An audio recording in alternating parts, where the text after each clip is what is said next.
প্ৰেছৰতে আপোনালোকে সুৰীয়া অনুষ্ঠানসমূহ উপভোগ কৰি আছে কথা বন্ধু ৰেডিঅ'ৰ সৈতে আপোনালোকে টিউন কৰি আছে FM বেণ্ডৰ 90 মেগাহাৰ্টছত ৰেডিঅ' জ্ঞান তৰংগ মুক্তমন মুক্ত চৰ্চা উত্তৰ পূৰ্বাঞ্চলৰ প্ৰথমটো কমিউনিটি ৰেডিঅ' তথা সামূহিক অনাতাঁৰ সেৱা কৃষ্ণকান্ত সন্দিকৈ ৰাজ্যিক মুক্ত বিশ্ববিদ্যালয়ৰ তত্বাৱধানত প্ৰচাৰ কৰা হয় ৰেডিঅ' জ্ঞান তৰংগৰ অনুষ্ঠানসমূহ সেই কথা আপোনালোকৰ সকলোৰে জ্ঞাত প্ৰেছৰতে আমি ইতিমধ্যে আপোনালোকক অৱগত কৰিছিলোঁ যে আজি আমাৰ মাজলৈ মৰিগাঁও জিলাৰ পৰা এগৰাকী বিশেষ প্ৰতিভাৱান মহিলা আহি উপস্থিত হ'ব ইতিমধ্যে তেওঁ আহি আমাৰ ষ্টুডিঅ'ৰ মজিয়াত উপস্থিত হৈছেহি এই বিশেষ প্ৰতিভাৱান তথা বিভিন্ন গুণেৰে সমৃদ্ধ এগৰাকী জাকত জিলিকা মহিলা তৰুলতা হাজৰিকা শইকীয়া বাইদেউ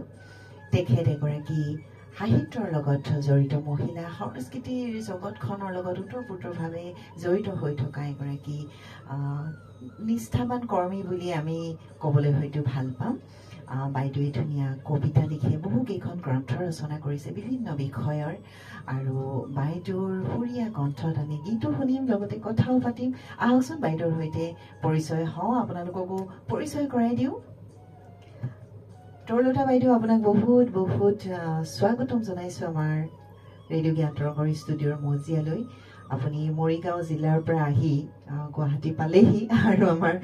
ষ্টুডিঅ'ৰ মজিয়াত বৰ্তমান বহি আছে আমাৰ কাৰণে বৰ ভাল লগা কথা ভাল লাগিছে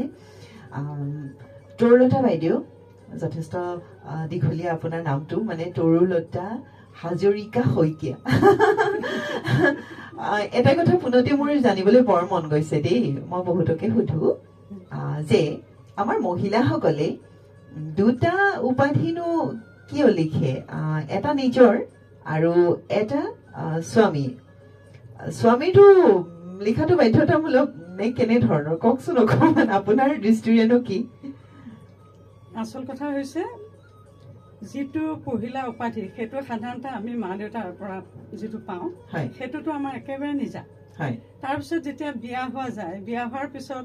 স্বামীৰ ঘৰখনকো আদৰি ল'বলগীয়া হয় গতিকে ধৰক সেই পিনৰ পৰা আৰু এটা উপাধি জইন হয় গতিকে ধৰক দুটা উপাধি সেই পিনৰ পৰা হয় সেইটোৱে আৰু অৰ্থাৎ বিশেষ তেনেকুৱা কোনো কথা নাই আৰু এইটো ক্ষেত্ৰত স্বামীও ভাল পায় আৰু মনে মনে যে মোৰ লগত যোগ হ'ল আৰু অৰ্ধাংগিনী যিহেতু যিয়ে নহওক তৰুলতা বাইদেউ আমি অকণমান আপোনাৰ যি সাহিত্যৰ জগত অকণমান তাত ভুমুকি মাৰিব বিচাৰিছো আপুনি কেতিয়াৰ পৰা কেনেদৰে জড়িত হ'ল লিখা মেলাৰ জগতৰ লগত মানে কেনেকে জড়িত হলো বোলোতে মই আচলতে সৰুৰে পৰাই লিখাৰ প্ৰতি বৰ হেঁপাহ আছিলে সৰুতে কি কৰে একেবাৰে মানে অলপমান যেতিয়া বুজি পোৱা হৈছো তেতিয়াই মানে কবিতা লিখিব বিচাৰো কবিতানো কি লিখিম তাৰপিছতে গৈ পেলাই মানে দাদা বাইদেউহঁতৰ ওচৰত কলমটো লৈ কামুৰি পেলাই ৰৈ থাকো দেচোন শিকাই দে সেইটো আৰম্ভণি বুলি কওঁ তাৰপিছত তেনেকে গৈ পেলাই অকণমান লিখিবলৈ আৰম্ভ কৰিলো কৰি পেলাই বিয়া যেতিয়া মোৰ হ'ল হোৱাৰ পিছত মানে ভূমি সংৰক্ষণ আঞ্চলিক বিষয়া জিতেন শইকীয়াৰ লগত মোৰ বিয়া হৈছিলে হোৱাৰ পিছত মানে তেওঁ কোৱাৰ্টাৰত থাকে নহয় আমাকো লৈ গ'ল যাওঁতে কি হ'ল তেতিয়া মানে অকলে থাকো নহয় তেওঁ অফিচলৈ গুচি যায় তেতিয়াই মই অলপমান সময় পালো আৰু সময় পাওঁতে কি হ'ল বিভিন্ন জেগাত বিভিন্ন মানুহ লগ পালো পাওঁতে সেই মানুহখিনি কৃষ্টি সংস্কৃতি সকলোখিনি মিলাই মই থুলমূলকৈ মোৰ ডায়েৰীত লিখি ৰাখিছিলো তাৰপিছত সেই আৰম্ভণি তেনেকে গৈ লিখি যেতিয়া ল'ৰা ছোৱালী অকণমান ডাঙৰ হ'ল ডাঙৰ হোৱাৰ লগে লগে সিহঁতৰ যেতিয়া স্কুল যায় তেতিয়াও লিখো আৰু যেতিয়া সিহঁত একেবাৰে কলেজ পালেগে ওলাই গ'ল আৰু তেতিয়া মই সমস্ত লিখিবলৈ আৰম্ভ কৰিলো আৰু বিশেষকে মোৰ স্বামী যেতিয়া ঢুকাল 2006 নৱেম্বৰত তেওঁ ডায়েবেটিছ আছিল নোৱাৰিলোগৈ বচাব বাৰু যিয়ে হওক তেওঁ ঢুকোৱাৰ পিছত মানে মোৰ একমাত্ৰ সাৰথি হৈ গ'ল কলম গান এনেধৰণতে সমস্ত নিয়োজিত হৈ গ'ল আৰু বাইদেউ এটা কথা কওঁ আমি আজি পুৱাৰ ভাগত আমি যেতিয়া ষ্টুডিঅ'ৰ মজিয়াত আহি উপস্থিত হৈছিলোহি ঠিক আমি 9 বজাৰ লগে লগে আৰম্ভ কৰিবলগীয়া হয় অনুষ্ঠান তেতিয়া এগৰাকী বাইদেউ সংগীত জগতৰ লগত জড়িত এগৰাকী বাইদেউৰ বিষয়ে কৈছিলোঁ বাইদেৱে ফেচবুকত মনৰ কথা কিছুমান লিখিছে কিছুদিনৰ পূৰ্বে তেওঁ স্বামীক হেৰুৱাইছে আৰু চিকিৎসালয়ৰ গাফিলতিৰ বাবে হেৰুৱাৰ দুখ প্ৰকাশ কৰিছে আৰু মোৰ মনটো ৰাতিপুৱাই পোষ্টটো পঢ়িলো অকণমান বেয়া লাগিল বাইদেউৰ লগত অকণমান আত্মিক সম্পৰ্ক এটাও আছে বিভিন্ন অনুষ্ঠান বাইদেউৰ সৈতে আমি পৰিৱেশন কৰি থাকোঁ বাইদেউৰ সাক্ষাৎকাৰ গ্ৰহণ কৰি থাকোঁ। এখন সংগীত বিদ্যালয় আছে, ল'ৰা ছোৱালীহঁতকো আমি গীত গাবলৈ সুযোগ দিওঁ। যিয়ে নহওক, তেতিয়া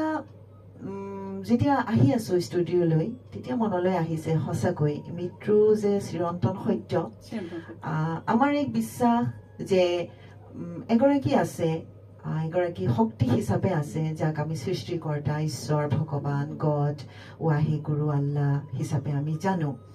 সেইগৰাকীয়ে সঁচাকৈয়ে চাগে লিখি ৰাখে কাৰ ভাগ্যত কি ঘটিব, কেনেকৈ ঘটিব, কেতিয়ানো মৃত্যু আহিব। আমাৰ হাতত যিবোৰ নাথাকে, কেতিয়াবা আমি ভাবো তেওঁতো ঢুকাব নালাগিছিল, কিয় ঢুকালনো? হঠাতে যেতিয়া শুনো, বা মই মোৰ দেউতাক যেতিয়া হেৰুৱাইছো কিছুদিনৰ পূৰ্বে, কথাটো মানি ল'বলৈ বৰ টান হয়। কিন্তু এটা কথা কি জানেনে তৰুলতা বাইদেউ, জীৱন আচলতে আমি জীয়াই থকা সকলে যাপন কৰিবই লাগিব। আমি দুখৰ সাগৰত বুৰ গৈ থাকিলে এটা ডাঙৰ কথা, যিজন হেৰাই যায়, আমাৰ যে এটা বিশ্বাস, তেওঁৰ আত্মাই বৰ কষ্ট পায় যে মোৰ আপোন মানুহখিনিয়ে মোৰ কাৰণে মোৰ অনুপস্থিতিত বৰ দুখ কৰি আছে। আমি সেই বিশ্বাসতে মনটো অকমান ডাঠ কৰি আমি সকলো মানি লৈ, ঈশ্বৰৰ যি ইচ্ছা বুলি মানি লৈ আমি জীৱনত কিন্তু আগবাঢ়ি যাব লাগিব, হাঁহি ফূৰ্তি কৰি থাকিব লাগিব, ধুনীয়াকৈ সাজি কাচি ইতিবাচক দিশেৰে আগবাঢ়িব লাগিব। তেতিয়া হয়তো আমাৰ আপোনজন আমাৰ লগতে থকাৰ দৰে লাগিব, নহয়নে? আমি দুখ কৰি থকা মানে কি? কাৰণ